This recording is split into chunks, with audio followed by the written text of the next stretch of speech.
আসসালামু আলাইকুম দর্শক। ইসরায়েলের ঔদ্ধত্য চরম পর্যায়ে। ইসরায়েলের যুদ্ধবাজ প্রধানমন্ত্রী বেনিয়ামিন নেতানিয়াহু সবার আদেশ নির্দেশ অনুরোধ উপেক্ষা করেই চলেছে একের পর এক। আমেরিকাকেও গুরুত্ব দিচ্ছে না, এমনকি আন্তর্জাতিক বিচার আদালত, যে আদালত নেতানিয়াহুর বিরুদ্ধে গ্রেপ্তারি পরোয়ানা জারি করেছে, তাকেও অবজ্ঞা করে চলেছে অব্যাহতভাবে। আজকে এই খবর যে আন্তর্জাতিক বিচার আদালত নির্দেশ দিয়েছে ফিলিস্তিনির গাজায় যাতে আর কোনো হামলা চালানো না হয় এবং সেখানে ত্রাণ সরবরাহের জন্য যে প্রতিবন্ধকতা, সেই প্রতিবন্ধকতা যাতে খুলে দেওয়া হয়। এই ঘোষণার পরপরই, এই আহ্বানের পরপরই বিমান হামলা চালিয়েছে ইসরায়েল রাফাতে। দর্শক, খবরটা হচ্ছে এই আন্তর্জাতিক বিচার আদালতের রায় ঘোষণার কয়েক মিনিট পরেই ফিলিস্তিনির গাজা উপত্যকার রাফা শহরের একটি শরণার্থী শিবিরে হামলা চালায় ইসরায়েল।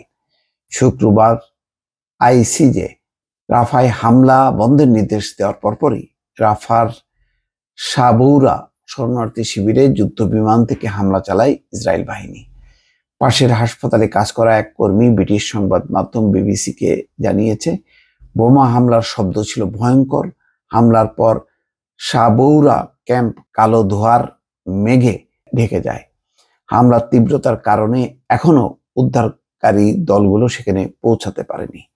শুক্রবার গাজায় যুদ্ধাপরাধের শুনানি চলাকালে ইসরায়েলকে ফিলিস্তিনের অবরুদ্ধ গাজা উপত্যকার রাফা শহরে হামলা বন্ধের নির্দেশ দেন আন্তর্জাতিক বিচার আদালত। জাতিসংঘের সর্বোচ্চ এই আদালতের 15 বিচারকের একটি প্যানেল এই নির্দেশ দেয়। বিভিন্ন গুরুত্বপূর্ণ দেশ এই বিচার আদালতের অংশ।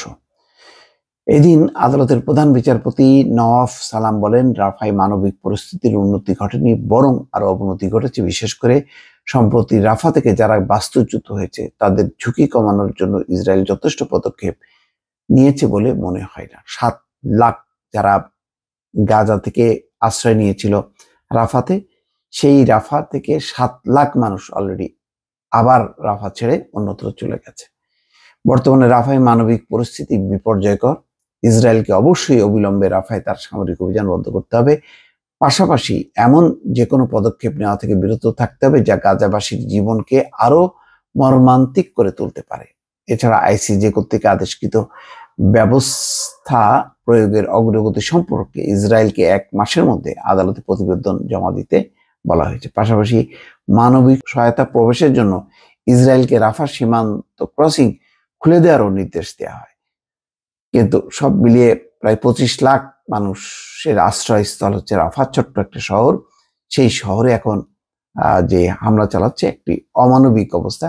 সবচেয়ে বড় কথা হলো আইসিজে যে রায় দিয়েছে মানে হামলা বন্ধের জন্য, এই রায় দেওয়ার কয়েক মিনিট পরে তারা হামলা চালিয়ে প্রমাণ করছে যে ইসরায়েল কারো কথা শুনবে না। তারা তাদের যে নির্দিষ্ট লক্ষ্য, অর্থাৎ পুরো ফিলিস্তিনকে নিঃশেষ করে দেয়া, সেই অভিযান শেষ না হওয়া পর্যন্ত, সেই লক্ষ্য সম্পন্ন না হওয়া পর্যন্ত তারা তাদের অবস্থান থেকে সরবে না। দর্শক, ভালো থাকবেন। আল্লাহ হাফেজ।